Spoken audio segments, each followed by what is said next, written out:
Hello friends, हम लोग पढ़ रहे हैं इंडियन इकोनॉमी।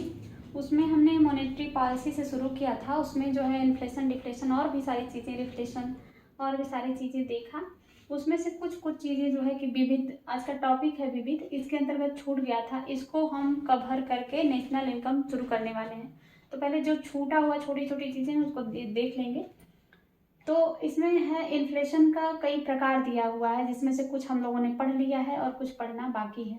पहला है स्क्यूफ्लेशन, दूसरा है सस्टेनेबल इन्फ्लेशन, तीसरा है कोर इन्फ्लेशन जिसको हम लोगों ने पढ़ लिया है। हेडलाइन इन्फ्लेशन, इसको भी हम लोगों ने पढ़ लिया है। हिडन इन्फ्लेशन, अगला छठा है स्ट्रक्चरल इन्फ्लेशन और अगला है इम्पोर्टेड इन्फ्लेशन।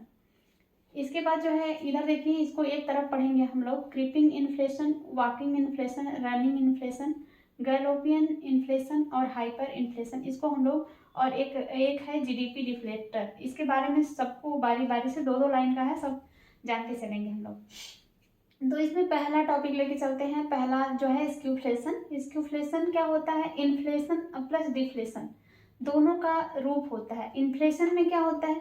इन्फ्लेशन में कीमतें बढ़ी होती हैं, जबकि डिफ्लेशन में कीमत जो है वस्तु की कीमत में गिरावट देखी जाती है।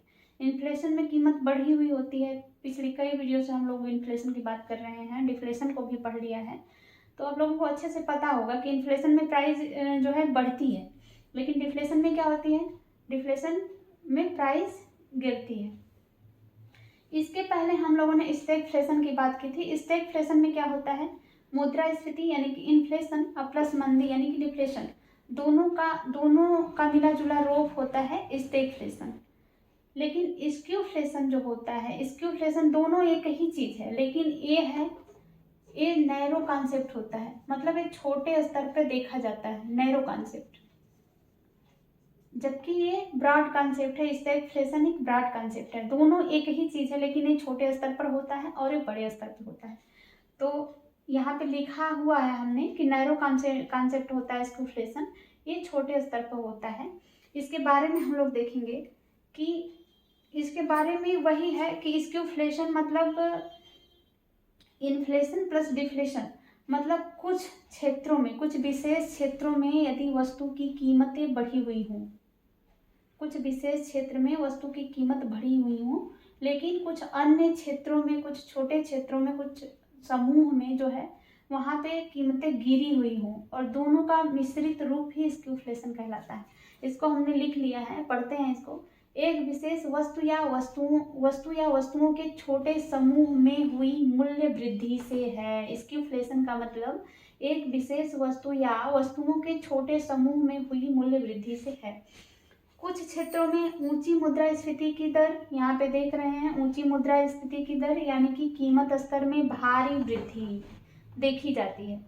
दूसरी ओर कुछ क्षेत्रों में मुद्रा संकुचन या कीमत स्तर में गिरावट देखी जा सकती है, या स्थिर कीमत स्तर की स्थिति प्रदर्शित होती है।